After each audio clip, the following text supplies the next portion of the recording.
हर इंसान की मौत उसको 3 मर्तबा एक दिन में देखती है।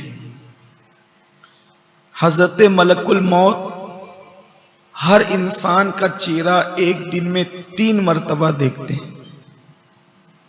जब तक इंसान का रिस्क, खाना पानी बाकी रहता है तब तक इंसान जीता है, और जब उसका रिस्क खत्म हो जाता है तो फिर वो यहां से चला जाता है। रूह के कब्ज करने की जिम्मेदारी हजरत इजराइल की, जिन्हें हम मलकुल मौत कहते हैं, मौत का फरिश्ता कहते हैं। जब इजराइल किसी की रूह निकालते हैं तो लोग रोते हैं, तो वो मैयत के घर के दरवाजे को पकड़ कर कहते हैं कि मैंने कोई जुल्म नहीं किया, मैंने कोई कसूर नहीं किया, न मैंने तुम्हारी मैयत के हिस्से का खाना खाया, ना तुम्हारे हिस्से का कुछ खाया। वो तो खाते पीते ही नहीं है। अल्लाह ने मुझे जो हुक्म दिया वो काम मैंने कर दिया। हदीस पाक में आता है कि मलकुल मौत जाते जाते ये जुमला कहते हैं कि जैसे मैंने आज इसकी रूह निकाली है, वैसे मैं तुम सब की एक के बाद एक बारी बारी रूह निकालूंगा और तुम्हारा घर बिल्कुल वीरान हो जाएगा। आकाए करीम सल्लल्लाहु अलैहि वसल्लम फरमाते हैं कि अगर हजरत मलकुल मौत की गुफ्तगू इंसान सुन लेता तो मैयत पर रोने की बजाय वो अपने आप पर रोता। ये सब कुछ हमें पता नहीं होता। अब जो उन्वान असल आज का है वो ये है कि मौत के वक्त सबको तकलीफ होती, कोई आसानी से नहीं मरता। ये जो हम देख रहे होते हैं ना कि इंसान आसानी के साथ बिल्कुल आराम से पड़ा हुआ होता है, पुरसुकून एकदम, वो कोई सुकून नहीं होता। मरने से पहले उसके जिस्म को फरिश्ते बांध देते हैं और उसकी आवाज चिल्लाने की खत्म कर दी जाती है। ताकत उस पर पहाड़ों जैसी मुसीबत और मुश्किल होती है, लेकिन सराहने खड़े रहने वालों को यूं लगता है कि ये बिल्कुल आराम से लेटा हुआ है। बाज लोगों को जो मौत के वक्त तकलीफ दी जाती है वो बतौर अजाब दी जाती है, और बाज लोगों को जो तकलीफ दी जाती है वो अजाब के तौर पे नहीं दी जाती। उसकी कुछ वजूहात हैं। अगर वो गुनहगार है और अल्लाह उससे मोहब्बत करता है गुनहगार से, तो उसको अल्लाह तकलीफ देता है ताकि उसके गुनाह इस तकलीफ के सदके यही खत्म हो जाए। और बाज वो होते हैं जो अल्लाह के महबूब होते हैं, उन पर तो और ज्यादा तकलीफ, जो जितना महबूब होता है उसको उतनी ज्यादा तकलीफ मौत के वक्त होती। ये भी रिवायत है। इसीलिए सबसे ज्यादा तकलीफ अगर दुनिया से जाते वक्त किसी को हुई है तो हम सब के आका व मौला खातिमुन नबीयीन सल्लल्लाहु अलैहि वसल्लम को हुई है। इसलिए कि अंबियाए किराम को जो बुखार आता है वो अवाम से ज्यादा आता है। अल्लाह के रसूल अलैहिस्सलातु व तस्लीम फरमाते हैं, अल्लाह की आजमाइश सबसे पहले अंबिया पर, और फिर जो अंबिया के जितने करीब होते हैं उन पर ज्यादा आजमाइश डाली जाती है। तो मौत की तकलीफ हर एक के लिए अजाब नहीं है, कुछ लोगों के लिए रहमत है, कुछ लोगों के लिए बुलंदी दर्जात का जरिया है। उम्मुल मोमिनीन सैयदा आयशा सिद्दीक़ा फरमाती हैं कि हुजूर अलैहिस्सलाम के विसाल से पहले मैं जल्दी और आसानी की मौत को अच्छा समझती थी, लेकिन जब मैंने अल्लाह के रसूल अलैहिस्सलाम को दुनिया से जाते वक्त तकलीफ में देखा, फिर उसके बाद मैं कभी किसी की आसानी की मौत पर मैंने कभी रश्क नहीं किया। कई तकरीरों में मौका आया तो हमने गुफ्तगू की हुजूर के दुनिया से जाने का मामला, लेकिन चूंकि ये किस्तवार सिलसिला है तो मैं थोड़ा इशारा आपको देना चाहता हूं। अल्लाह के रसूल अलैहिस्सलाम मरजुल विसाल में, ये बहुत मालूमाती बात है हमारे और आप सबके लिए, आपको अच्छा लगेगा, इसलिए कि आजकल अगर मोहल्ले में कोई सकरात में हो तो औरतें बातें करती है, मोहल्ले में बातें होती है कि देखो बड़ा मुजरिम था, ये भर रहा है, मरते वक्त तो भर रहा है, बहुत तकलीफ में है। ऐसा नहीं कहना, इसलिए कि उसकी तकलीफ उसके गुनाहों का कफारा बन रही है, और अगर नेक है तो उसके दर्जात का सबब बन रही है। अल्लाह के हबीब अलैहिस्सलाम मरज़ विसाल में कुल कमोबेश 16 दिन रहे। हुजूर अलैहिस्सलाम 16 दिन तक बीमार रहे।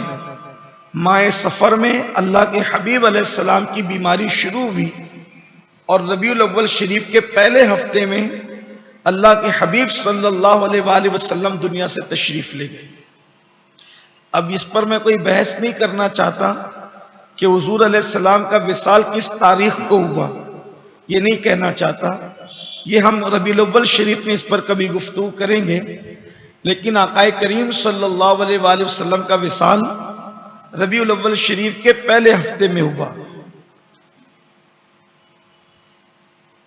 सफर के अंदर बीमारी शुरू हुई और हर दिन बीमारी बढ़ती गई। हुजूर अलैहिस्सलाम के मरज़ विसाल का जो पहला दिन था जिसमें बीमारी का आगाज हुआ, वो दर्द सर से शुरू हुआ। हुजूर अलैहिस्सलाम को मरज़ विसाल का पहला जो हाजिरी थी मौत की, वो दर्द सर से शुरू हुई, फिर उसके बाद बुखार की कैफियत, और फिर बीमारी इस हद तक बढ़ी कि अल्लाह के हबीब अलैहिस्सलातु व तस्लीम बतकाज़े बशरियत चल न सके। तो एक मकाम ऐसा भी आया कि अपने 2 असहाब के कंधों पर हाथ रखकर हुजूर अलैहिस्सलाम जब मस्जिद में तशरीफ ले जाते तो हुजूर अलैहिस्सलाम के पैर जमीन से मस होकर के मस्जिद में जा रहे होते। इस शान से भी अल्लाह के रसूल अलैहिस्सलाम मस्जिद में तशरीफ ले गए। और फिर जो आखिरी दिन था मरज़ विसाल का, जिस दिन अल्लाह के हबीब अलैहिस्सलाम ने पर्दा फरमाना था, वो पीर का दिन था। तारीख में इख्तिलाफ है लेकिन दिन पर पूरी उम्मत का इत्तिफाक है, वो दोशंबे का दिन था, पीर का दिन था। तो अल्लाह के हबीब अलैहिस्सलाम पर बुखार की कैफियत इतनी थी कि हुजूर अलैहिस्सलाम पर ठंडे पानी की जो बर्तन थे वो लाकर रखे गए थे। हुजूर अलैहिस्सलाम उस ठंडे पानी में अपना हाथ डालते थे और मुंह पे मलते थे और कहते थे मौत की सख्ती बहुत ज्यादा है, मौत का जाम बहुत तल्ख है। यहां पर मैं एक बात आपसे अर्ज करूंगा, हम बहुत शायरी करते हैं, अच्छी चीज है कि मौत के वक्त ऐसा करेंगे और ये होगा और ये होगा, लेकिन शायरी अपनी जगह है और हदीस के हकायक अपनी जगह है। आप मुझे बताएं, जिसकी खातिर कायनात बनाया, जिसकी खातिर आलम को सजाया, जिसकी खातिर जन्नत बनाई, जिसका इनकार करने वालों के लिए जहन्नम का अजाब तैयार किया, जिसको अपना महबूब बनाया, अपना मतलूब बनाया, जिसके दीदार के खुद तालिब हुए, जिसको मेराज का दूल्हा बनाकर लामकां की बुलंदियों पे बुलाया, जिसकी रजा को अपनी रजा, जिसकी मोहब्बत को अपनी मोहब्बत, जिसकी इताअत को अपनी इताअत, जिसकी नाफरमानी को अपनी नाफरमानी करार दिया, जब वो महबूब दुनिया से जा रहे हैं तो खुद ठंडे पानी में हाथ रख करके चेहरे पे मलते और कहते हैं मौत की तकलीफ बहुत सख्त है, मौत का जाम बहुत कड़वा है। जब अल्लाह के रसूल दुनिया से जाते वक्त इतनी तकलीफों से गुजर करके गए, तो मैं और आप जब दुनिया से जाएंगे तो हमारी तकलीफों का आलम क्या होगा। वो एक घाटी है जिसे मौत कहते हैं। अगरचे हमारे गुनाह माफ होंगे, किसी के दर्जात बुलंद होंगे, लेकिन बहरहाल हमें उससे गुजरना है। बहुत हल्के में लेते हैं लोग जिंदगी के फलसफे को, मौत के फलसफे को, लेकिन हकायक ये है। हजरत अम्र इब्न आस सहाबी रसूल है, जब दुनिया से जा रहे थे तो उनके बेटे ने पूछा था, अब्बा कैसा लग रहा है? तो आप फरमाते हैं, बेटा ऐसा लगता है कि जैसे पहाड़ मेरे सीने पे रख दिया गया और मैं अपनी नाक से सांस नहीं ले रहा हूं, बल्कि मैं सुई के नाके से सांस ले रहा हूं। और फरमाया, अगर किसी के पेट के अंदर बबूल का दरख्त डाल दिया जाए और उसके कांटे उसके बाल बाल में फंस जाए और नीचे से कोई ताकतवर इंसान खींचे तो उस वक्त तो उसको कैसी तकलीफ होती है, वही तकलीफ तेरा बाबा महसूस कर रहा। ये तकलीफ है। इस घाटी से हम सबको गुजरना।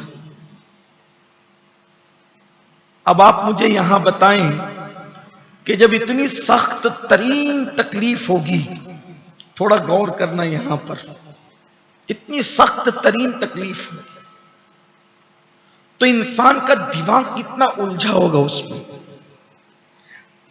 और इंसान किस कदर बेचैन बेकरार होगा। इसीलिए कहा गया, वहां रो मत, चिल्लाओ मत, बच्चे ना हो वहां, रोने चीखने वाले बच्चे ना हो। क्योंकि एक इंसान पहले ही इस तकलीफ में, जब तकलीफ होती है तो आदमी चिड़चिड़ा हो जाता है, अगरचे उसकी ताकत खत्म कर दी गई है। अब रोने वाला बच्चा वहां रोए या कोई चिल्लाने वाला, वहां का माहौल बिल्कुल साइलेंट होना चाहिए। जब किसी की रूह निकल रही हो, बिल्कुल सन्नाटे का, खामोशी का माहौल होना चाहिए, सुकून का माहौल होना चाहिए। और वहां अगर मोमिन मर रहा है, जाहिर सी बात है कि सब तो ईमान वाले ही हैं, तो वहां लोगों को अच्छी अच्छी दुआएं करनी चाहिए, क्योंकि वहां उस वक्त रहमतों के फरिश्ते नाजिल होते। फिर उसके बाद वहां सूरतुल यासीन पढ़ना चाहिए, इसलिए कि अल्लाह के रसूल अलैहिस्सलातु व तस्लीम फरमाते हैं, अपने दुनिया से जाने वालों के सराहने सूरह यासीन की तिलावत करो, क्योंकि सूरह यासीन की बरकत से मौत की तकलीफ अल्लाह आसान कर देता है। इसी तरह सूरह राद, इसकी तिलावत करना भी मुस्तहब है।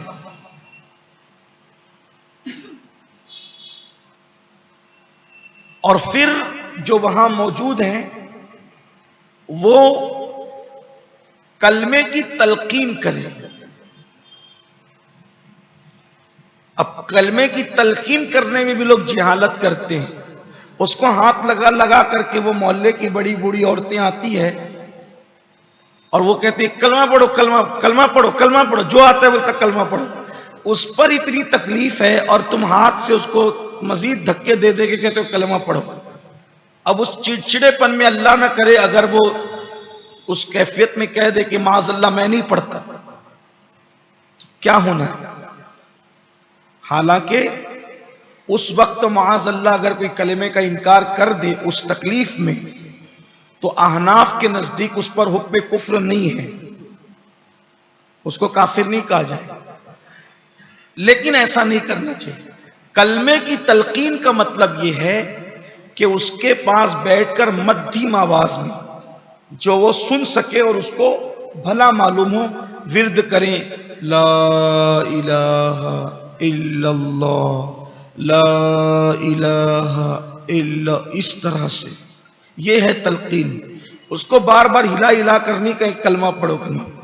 फिर उसके बदन को खुशबू लगा दे, वहां खुशबू का माहौल करें, हो सके तो फूल रखें। इस तरह से बुलंद आवाज से भी मुराद ये कि वही जो कि बार ना हो, इसलिए कि जिस दिन सर में दर्द हो और कोई हमारे पास चिल्लाए तो कैसे आदमी चिड़चिड़ा होता है, बुखार हो तो भी उसके पास कोई चिल्लाए तो चिड़चिड़ा होता है। अरे अगर मुकर्रिर खतीब साहब जा रहे हो और नारा लगाने वाली पब्लिक उसके कान के पास नारा लगा दे तो भी गिरा गुजरता है, तकलीफ होती है, ये चीज होती है। तो कोई ऐसा काम ना करें। देखिए ये सब इसलिए होता है कि हमारे पास इल्म नहीं, और ये सिलसिला इसलिए शुरू किया है कि कम से कम हम इसको सीख लें, तो हम ये नादानी ना करें, इस तरीके से कम फहमी की बुनियाद पर अपने मुर्दों को जाते हुए अजियत का सबब न बने। तो सूरह यासीन की तिलावत भी हो, इत्मीनान से हो, बस उतना सुन सके, लेकिन उसको तकलीफ नहीं होना चाहिए। अब रिश्तेदारों की मोहब्बत भी अजीब और मोहब्बत है। बेचारा इतनी मुश्किल में खुद है और वहां बेटियां चिल्ला चिल्ला के रो रही, उसको अपनी पड़ी है, बहुएं वहां जबरदस्ती चिल्ला चिल्ला के रो, बेटे जबरदस्ती वहां चिल्ला चिल्ला के रो रहे। अभी थोड़ी देर पहले तक के बोल रहे थे कि बुढ़ा मरता भी नहीं, कब खांसता रहता रात भर, बीमारियों का शिकवा करते रहते थे, और अब जब सकरात की वो तकलीफ में है तो सबको मोहब्बत छूट गई है। वहां सुकून का माहौल होना चाहिए था। इसीलिए इमाम अहले सुन्नत सैयदी आला हजरत इमाम अहमद रजा खान मुहद्दिस बरेलवी रहमतुल्लाह अलैह जब दुनिया से तशरीफ ले जाने लगे तो आपने 2 घंटा चंद मिनट पहले एक वसीयतनामा लिखवाया जिसको वसाया की शक्ल में शाये किया गया, और आपने यही फरमाया कि जो तस्वीर वगैरह है वो सब हटा दो, यहां से कोई नोट वगैरह कुछ अगर हो तो उन्होंने तो बतौर तकवा कहा कि मेरे कमरे से निकाल दो। फिर फरमाया कि जब मुझ पे सकरात की कैफियत तारी हो तो एकदम बर्फ की तरह ठंडा पानी मुझे पिलाया जाए, एकदम ठंडा पानी। और फरमाया कि मुस्तफ़ा रजा यानी उनके छोटे शहजादे हमारे दादा मुर्शिद हुजूर मुफ्ती आजम से फरमाया कि सूरह यासीन और सूरह राअत की तिलावत करो। तो हालांकि हालत सकरात में भी देखिए अल्लाह वालों की शान होती है, उन लोगों को सकरात और तकलीफ के वक्त भी अल्लाह ताला वो बोझ तो उठाते हैं तकलीफ का, लेकिन उनकी अक्ल अक्सर लोगों की सलामत रहती है। हुजूर मुफ्ती आजमीन बाप दुनिया से जा रहे हैं, तिलावत कर रहे हैं, तो उस घबराहट में वो तिलावत करते हुए कभी आगे पीछे हो जाते हैं। तो इमाम अहले सुन्नत वो तकलीफ में होते हुए भी उनको कुरान मुकद्दस के हवाले से लुकमा देते का ये सही पढ़ो, इस तरफ हो। यानी जिनका ताल्लुक बिल्लाह और ताल्लुक बिर रसूल मजबूत होता है, उस तकलीफ में भी फिर उनकी ये शान होती है। लेकिन हम तो अपनी बात कर रहे हैं, गुनहगारों की, हम मुजरिमों की बात कर रहे हैं कि तकलीफ तो सबको उठानी है तकलीफ, लेकिन उस वक्त माहौल पुरसुकून रखो, रोने वालों को निकाल दो खामोशी के साथ। कुत्ता वहां ना हो, तस्वीर वहां ना हो, बदबू की कोई चीज वहां ना हो, नापाक औरतें जिन पर महीने की वो नापाकी तारी है वो वहां उस वक्त रूह निकलते वक्त मौजूद ना हो। इसी तरीके से कोई जुनबी जिस पर नापाकी और जनाबत की हालत हो वहां मौजूद ना हो। माहौल बड़ा नेक और जब वो पारसाई का हो, बड़ा पुरसुकून हो, इसलिए कि अब वहां आ वो लोग रहे हैं जो हमेशा नहीं आते।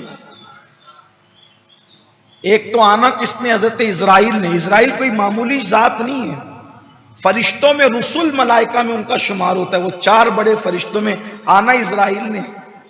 मैं तो ये भी कहता हूं कि मैयत वाले घर में भी रौनक होती है मोमिन के यहां, क्योंकि आ कौन रहा है? इजराइल आ रहे हैं, और वो भी 70,000 फरिश्तों के साथ। अगर मोमिन जा रहा है और वो एक कतार लगा करके खड़े होते, और इतना खूबसूरत उसकी रूह के लिए जन्नत का कफन होता है, और वो आते हैं और फिर रूह निकालते हैं। अब आपने सुना होगा कि हदीस पाक में आता है कि मोमिन की रूह ऐसे निकलती है जैसे आटे से बाल निकल जाता है, ऐसे रूह निकलती है। तो ये सारी तकलीफ रूह के निकलने से पहले की है। ये सारी तकलीफ जिसका मैंने जिक्र किया, ये रूह के निकलने से पहले की है, लेकिन रूहे मोमिन निकलती है तो फिर उसी तरह निकलती जिसका तस्करा किया गया, और उसको बड़ी जल्दी होती है निकलने की। अगर कुरान हदीस की मालूमात हो तो जाने वाला जन्नती है या जहन्नमी है आप देखकर ही पता कर लेंगे। अगर मरते वक्त ऐसी आवाज निकले हलक से जैसे जानवर ज़बा करते हुए, नहीं वो बछड़ा गड़ गड़ की जो आवाज निकलता है, भयानक सी आवाज, अगर ऐसी आवाज निकल रही है तो अलामत अच्छी नहीं है। यानी माज़अल्लाह ये नहीं कहता कि वो जहन्नमी है, लेकिन ये कहता हूं एहतियात से अलामत अच्छी नहीं है, उसके लिए कसरत से मगफिरत की दुआ करना चाहिए।